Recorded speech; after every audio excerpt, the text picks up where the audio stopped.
If you're new, welcome. We're glad to have you. My name is Petey. I'm the lead pastor here, and so thrilled that you are with us today. And like I prayed, man, like we exist just to help people discover Jesus and follow him fearlessly. And we're praying that today is a day that, like I said, you get to understand a little bit more of who Jesus is, and that maybe you even start following him.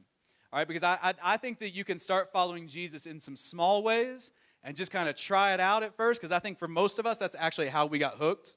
Like, most of us didn't, like, show up and be like, I believe everything in the Bible.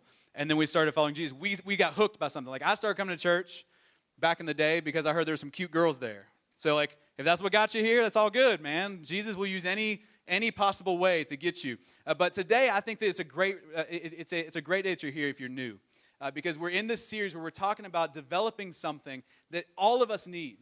Like, no matter who you are, no matter what your faith background is, no matter what your beliefs are, we all need this thing that we're learning from Jesus in this series we're calling Stay to the End. Stay to the End is all about Luke chapter 21. And in Luke 21, it's a little weird. All right, today's going to be a little weird. We're going to talk about some weird things because Jesus sounds like he's getting real like apocalyptic, like what the end of the world is going to look like. But what we see when we dig into it is that what Jesus is really trying to do is he's trying to develop in us this thing called grit, this perseverance, this endurance, this toughness, so that we stay to the end in the areas of our life that matter most. And so, like, no matter if you're a Christian or you're not, no matter what you think about God, we all know that we need some more grit in our lives. And that's the beautiful thing about Jesus is he's got tons of grit. He's the grittiest person to ever live. And so if you follow him just to get some grit, I'm telling you, God can use that. And then eventually he'll lead you to follow him in some other ways. And so if that's where you're at, we're thrilled to have you with us. We're going to jump in Luke chapter 21, starting in verse 5 today. But I'm going to warn you. All right, I'm going to warn you before we jump into it. Jesus is coming in hot today. Okay, it is, just buckle up, because it is not a, like, cute, easy verse to work with. So he's coming in hot. It's going to be a lot of fun. Are you ready for it? 10. The number is growing. The number is growing. Last week it was 4. This week it's 10. First service jumps. Last week, first service, I said, y'all ready? And it was like one person. Woo. This week, it was like 20. I was like, you all just did it. So you did a thing. They're growing in their grits. Luke chapter 21, start verse 5. I'm going to read the whole thing to you, and then we'll break it down, all right? It says this, starting in verse 5. It says, some of his disciples began talking about the majestic stonework of the temple and the memorial decorations on the walls. But Jesus said, the time is coming when all these things will be completely demolished. Not one stone will be left on top of another. Easy, Turbo. Teacher, they asked, when will all this happen? That sounds crazy. What sign will show us that these things are about to take place? And he replied, don't let anyone mislead you. For many will come in my name claiming I am the Messiah and saying the time has come. But don't believe them. And when you hear of wars and insurrections, don't panic. Don't panic. Don't panic. Don't what? Don't panic. Yes, those things must take place first, but the end won't follow immediately. And then he added, nation will go to war against nation and kingdom against kingdom. There will be great earthquakes, there will be famines and plagues in many lands, and there will be terrifying things and great miraculous signs from heaven. I told you, he's coming in hot. The disciples are just like, this is hilarious. The disciples are just like having a good stroll in the park. I mean, they're just like commenting on the temple, like, oh, look at the beautiful temple. It's great. It's similar to how we feel like driving past the mountains, like, oh, look at the mountains today. They look so pretty. It's just like small talk, right? No big deal. And Jesus said, oh, you like that temple? It's about to get destroyed. And they're like, whoa, gosh, did not expect that to happen. That was a little hot, Jesus. All right, what next? He's like, also, there's going to be people that claim to be God, that claim to be like me. I'm like, wow, that's rough. He's like, and also, there's going to be insurrections and wars and famines and plagues, and it's about to get buck wild crazy around here. And they're like, we were just taking a walk, okay? We were just enjoying our day, and Jesus, you had to come and poo-poo on our parade. Like, why so serious, Jesus? And many people read passages like these, And we start trying to read between the lines, especially our brothers and sisters who follow Jesus. There's many people today and throughout history who take passages like these and try to read between the lines and think that what Jesus is doing is delivering a cryptic message for us to decipher and figure out when the end of the world is happening. And so you read this verse and you're like, man, Jesus is crazy right here. But you need to understand, Jesus is not interested in delivering a cryptic message to us. And Jesus is not interested in us having to decipher and guess when the end of the world is. He's very clear in other parts of his teachings that no one's going to know. No one's going to know the day or the hour. So he's not interested in trying to get us to figure out and put the puzzle together and create the next Nicolas Cage adventure movie about this stuff. No. He's not interested in that. He's interested in something much more important. What Jesus is trying to do in these passages is develop something very important in us when it comes to our grit, our perseverance, and our endurance. You see, Jesus knows that one of the most important things when it comes to stay until the end in the areas of life that matter most, he knows one of the most important things are our expectations. See, what Jesus is doing here with the disciples, it sounds like he's coming down hard on them. What he's really doing is setting their expectations and putting them in a proper place. Because Jesus knows, he knows there's nothing worse than unmet expectations. You ever had something that you expected to be one way, and then it was something very different? and it's very disorienting. It's very frustrating. I took my wife out on a date when we were 1 year into marriage. So this was back in the year 2008. Okay, that dates me a little bit. But back in 2008, took her on a date. We'd been married for 1 year, and so I'm still, we're still in the honeymoon phase. I'm trying to, create this awesome experience, and so, I've planned out this date. We're going to go to a nice dinner. We go to O'Charlie's. It's a beautiful place, free dinner rolls. If you've ever been there, it's a great little dinner spot. Then we're going to go to a movie. And the movie I picked out afterwards was a romantic comedy. Because my intentions were, take her and treat her to a nice meal, and then maybe we can go catch a great movie, maybe sit in the back row, maybe a little makeout sesh. You never know. We're newlyweds, just trying to keep the flames of passion alive, okay? So the movie we pick out, and if you don't know this movie, it's okay, because, again, this dates me. This is back in 2008. The movie that I chose looked like a beautiful film for such a date. It was called Marley and Me. Okay, I don't know if you ever saw Marley and Me. It's got Owen Wilson, Jennifer Aniston, two very humorous people. It's involving a cute puppy. How could this go wrong? This is going to be a great date. We're going to love it. It's going to be awesome. Spoiler alert, which if you haven't seen the movie yet, it's been 13 years, so get off me, okay? Spoiler alert, the dog dies. And it is super sad, okay? Everyone leaves the theater crying. My wife looks at me at the end of the movie. She's like, are you crying? I'm like, I'm not crying. You're crying. Stop. It killed the vibes, man. It ruined the date. Okay, ruined the date. Now, what I expected to happen was not there. Now, maybe the best example of unmet expectations is transitioning into adulthood. Right? Students in the room, right now, you are living under a false idea. You think that adulthood is going to be awesome. You think, I can eat whatever I want. I've got money. I can hang out with friends. My schedule is free. It's going to be awesome. Adults in the room. You know what adulting is. It's bills. It's pain. It's weight gain. It's lots of things happening, okay? Lots of things happening with adulthood. There are days that I just long for the days of high school when we had Chicken Patty Tuesdays. I miss Chicken Patty Tuesdays so much. Students, you don't know how good you've got it. Just soak it up. Enjoy the life you have, because it's about to end, okay? It's about to take a hard right turn. Unmet expectations, but we know that when we expect something to be one way and it ends up very different, that is a very frustrating process. It's a very frustrating experience. It's very disorienting. It's very discouraging. When you start that new job and you were promised that it was going to be one thing, you were going to have a seat at the table, you're going to have a voice of influence, you were going to have the opportunity to lead things, it was going to be great. And then you got in the job and you realized that they just completely pulled the wool over your eyes, and you're doing the grunt work that nobody else wants to do. Unmet expectations, and you're like, okay, did I choose the wrong job? And now you're regretting, you're questioning everything, you're thinking about quitting. It just seems horrible. It's a horrible experience to go through. If you're single right now, and maybe you're single, and you're single longer than you anticipated being single. Like, and every time you get on Instagram and Facebook, it seems like every friend you have has either just got married or just had a baby. And you expected life to be one way, and it ended up a completely different way. And you know that unmet expectation of what you envision life being like is brutal. And it makes you think sometimes, maybe I should just quit. Maybe I should just give up. Maybe I should just throw in the towel and say, forget it. See, Jesus knew that the disciples' expectations were in the wrong place.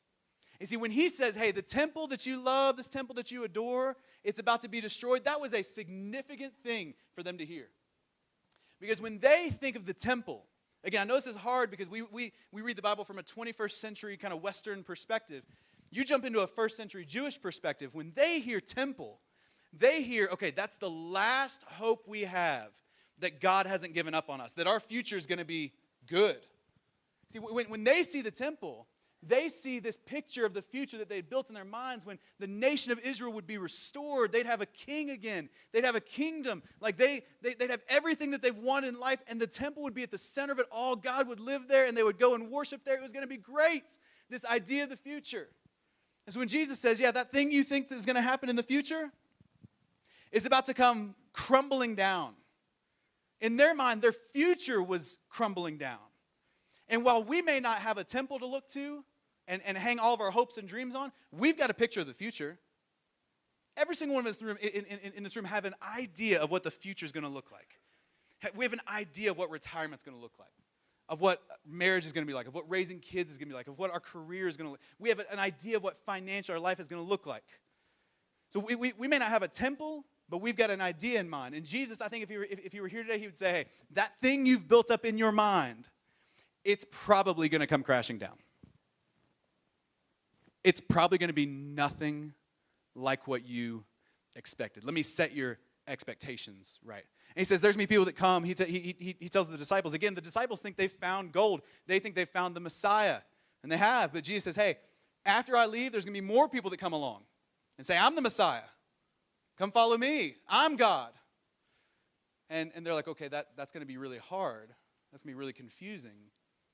But, and again, we may not have, if Jesus were here, I think he would say very, very similarly, we may not have people coming to claim that they're the Messiah, right? Like if one of y'all stood up right now and said, I am the Messiah, follow me, we'd say, security, could you please remove this insane person? Take him to Los Palmitas, get him a taco or something, help him calm down. But we may not have people claiming to be God, but we've got people chirping in our lives, don't we? We've got people saying stuff. And we may not hear them claiming to be God, but we weigh their voice. We treat their voice as if it's the voice of God in our life. We live for the approval of people, some people in our lives, and what they think about our lives really, really, really, really matters. And I think if Jesus were here, he would say, hey, that you think everyone's going to approve of what you're doing. You think everyone's going to support, and all the people that you love are just going to be cheering you on. Probably not going to happen. It's probably not going to happen. You should get your expectations in the right place. Wars, insurrections, famines, plagues, disease. Check, check, check, check, check. I mean, you look at this world around us, and it's like everything is just crazy. It's like, what kind of chaos land are we living in right now? With elections coming up, and with diseases everywhere, and with financial markets all over, like all this chaos. See, I think Jesus would say, hey, when, not if. When, not if, your world comes crashing down. Because it will. When, not if, everything just hits the fan and nothing's like you expected it to be, and there's chirping going around you, and there's people saying things, and the world seems like it's crazy. When, not if, that stuff happens, you need to do two things. One, he says, is don't panic. It's going to happen. You need to get we have to get our expectations in the right place. We live in a jacked up world. This place is crazy. You look around and there's like something new every day happening that should totally freak us out. This place is wild, and Jesus says, hey, get your expectations in the right place. Don't panic. When everything comes crashing down, it's normal. It's normal. It's par for the course. We should expect it. You see, we shouldn't panic, because when we panic, y'all know this is true. When we panic, we do stupid stuff. Y'all know we do stupid stuff when we panic, for sure. I panicked this weekend, and I did something really stupid. I'm here to confess it to you. I learned something when we moved here. We got a house here. We're all settled in. All that's great. I learned a phrase that I'd never heard before, because in the Midwest, this is not a thing. But we have what's called a north-facing driveway. FYI, the rest of the world does not talk about their driveway accompanied with cardinal directions. That's not a thing, okay? No one does this. But north-facing driveway accompanied with apparently a gutter problem. Gutter didn't work. And accompanied by me not shoveling the snow like I should have. I admit it.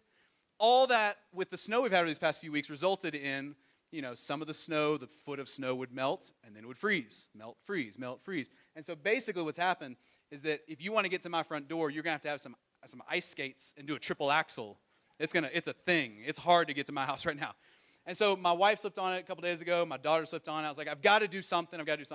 And so I didn't use salt because I heard out here you don't use salt, trying to be eco-friendly, okay? Like I'm trying to be green, or I don't know, whatever y'all do out here. We salt everything in the Midwest, okay? In the Midwest, we salt in the summer in preparation for the winter. We just always throw salt down, okay? It's like a thing. So I grabbed a shovel, and I'm out there just like hammering away at this ice. I'm trying to it's thick, big old thick, and nothing's working. And I'm just hammering. I'm getting so frustrated, getting so mad. I think I blacked out at one point because the time when I came to, all I remember is that I had a boiling pot of water in my hand. I had a hammer, and I had a 45-pound weight plate for my barbell, right? And so I was pouring the water on the ice. I was hammering it, and then I didn't know what to do. I thought, I'll throw this weight in the air, and maybe it'll break it all. And so I'm sitting there pouring boiling water. I'm hammering, just throwing a weight up in the air. And I realized that I had panicked and done something stupid when my neighbor drove by. A neighbor that I had not met yet. And he's just driving by and looking at me. And I'm like, this is not good. I've officially panicked. I've done something very stupid. Just so you know, we went and bought salt, okay, and it fixed it. And then I swept it up and I made sure it didn't get in the environment or whatever it is here. I don't know. So it's all good now. But when you panic, you do stupid stuff. When you panic, you do things that make no sense. I mean, how many of y'all know you've come home from work sometimes and you've been so frustrated with your boss, so frustrated in your job, you've gotten on LinkedIn and Monster.com and you've applied for a job in Iowa doing something that you've never done before. You're like, why? Why am I doing this? It's like you do something stupid. Those of you in the dating world, you know this. After 2 or 3 bad dates, you start panicking. You start panicking because you're like, oh my gosh, I'm so deathly terrified of ending up alone. You're thinking you're going to grow up and be like the old lady with cats and all this is going to happen. So you start completely panicking. You start changing your profile picture. You start downgrading your morals. You start downgrading your standards. You start doing things you promised you'd never do. But you panic. You do something really stupid. Sometimes in our faith, in our church experience, in our relationship with God, we start panicking when things don't go well.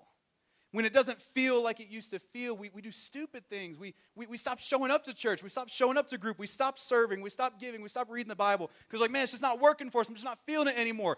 And we panic. And we do stupid stuff.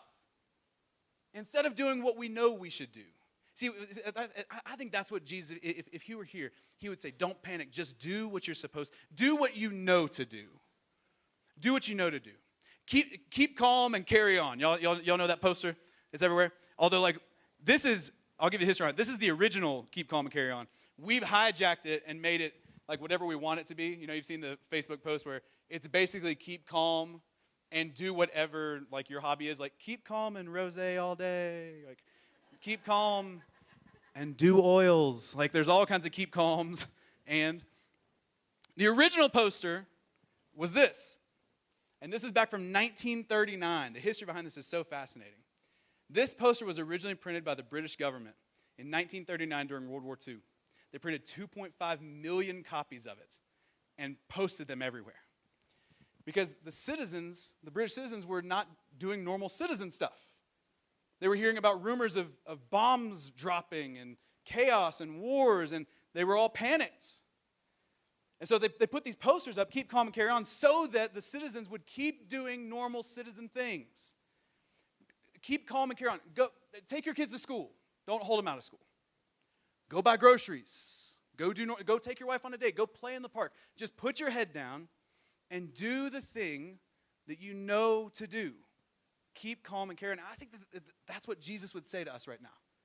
That if there's a part of your life that is just going crazy right now, and you have unmet expectations and the world is throwing you a curveball and it's all crazy, I think he would say, just keep calm.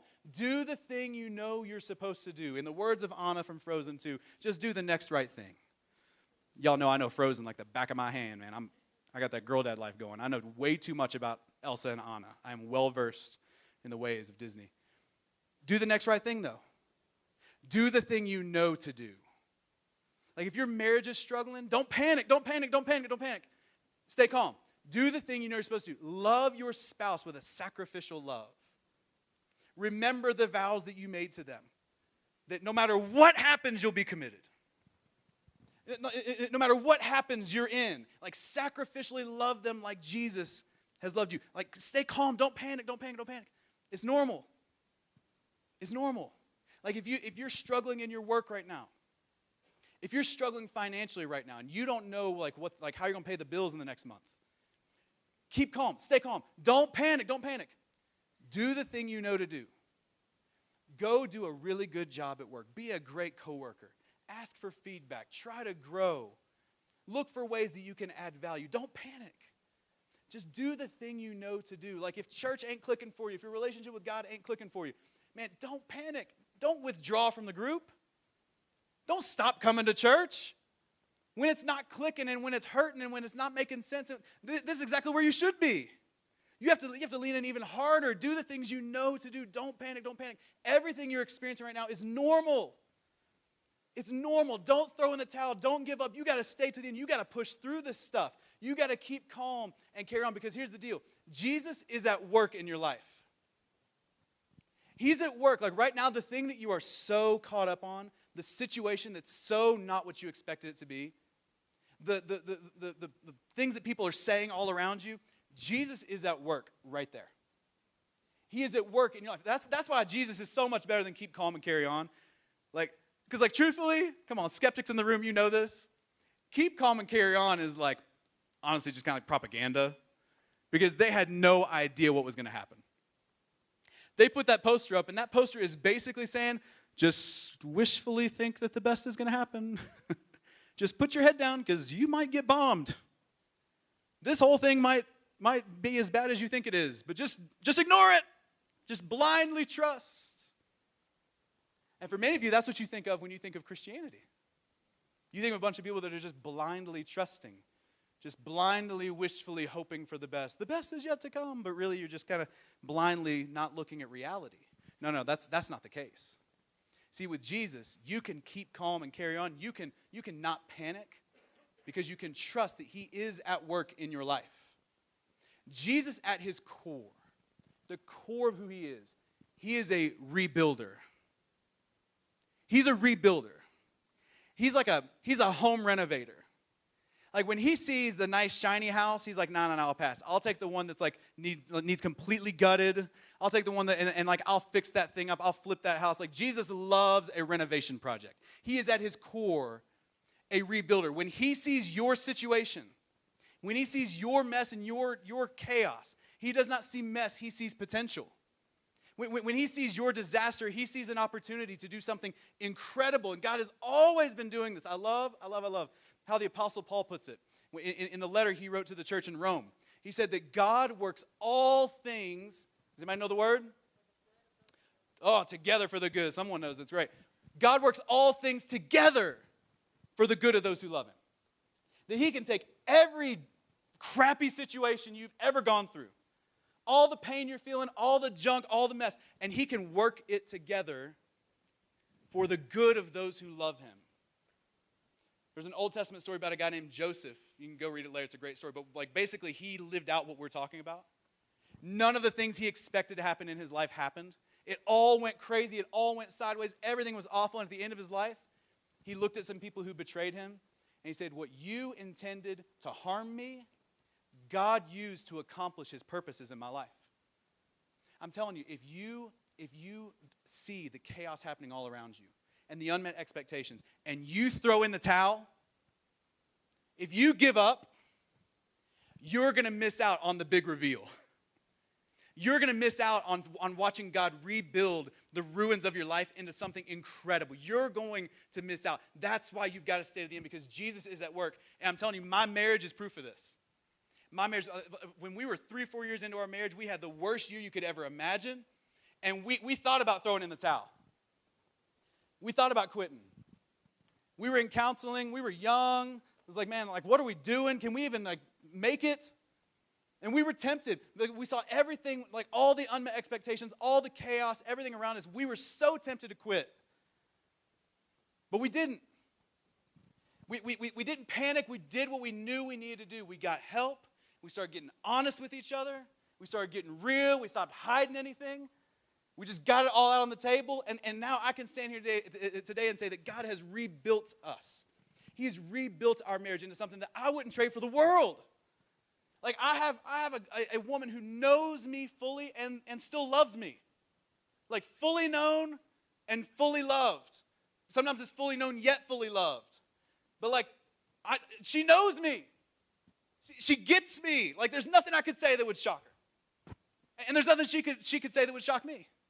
There's nothing she could shock, like what we have. But that came because we did not give up. Because we let Jesus rebuild something. And renovate something, and turn what was broken, and what was horrible, what was ashes, and he turned it into something beautiful. And I'm telling you, God wants to do the same in your life.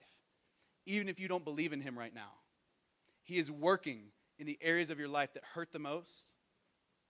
And if you'll allow him to rebuild, if you'll allow him to renovate, oh my gosh, he can do something so incredible that one day will lead you to a place where you're standing in a room like this and you can't help but raise your hands and worship. You can't help but clap. You can't help but, like, stand up and tell people about what God's done in your life because it's just so incredible. That's the kind of rebuilding project that God wants to do in your life. I mean, don't forget, this is the same God that took the greatest spiritual movement in all of human history, and he nailed it to a cross. And he buried it in a tomb. And he let it stay dead for 3 days. That's the same God who said, I'll take those circumstances. Jesus suffering the worst. Everyone thought it was over. Everyone thought it was over and done with. And all of a sudden, he resurrects it. And it turns into the most history-changing movement that we've ever seen, that we're still talking about and we're still feeling the effects of to this day. That same power, that same rebuilding God wants to work in your life.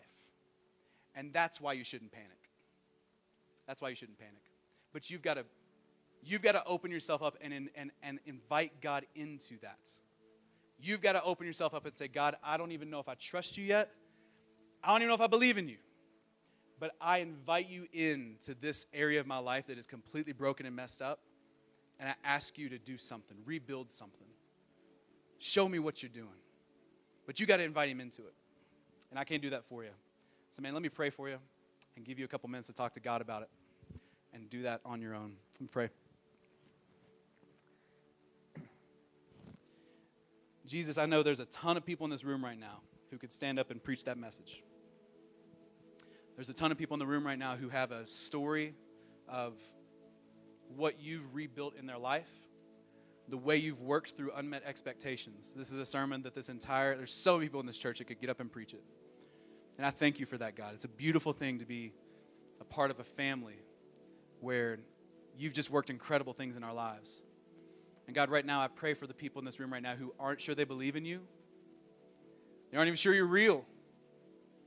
I pray that they would begin to find themselves at home here and in a family of other messed up people, other broken people, other renovation projects. God, I pray that you'd meet us in this moment. Wherever we are, I know there's people in this room right now who I know some of their stories and they're struggling with all kinds of different things. God, help us as a church not to panic. Not to panic, but to do what we know we should do, and we need the courage to do. We need the courage to fearlessly follow you in this. Rebuild us, God. Renovate us. Meet us in these moments, Jesus.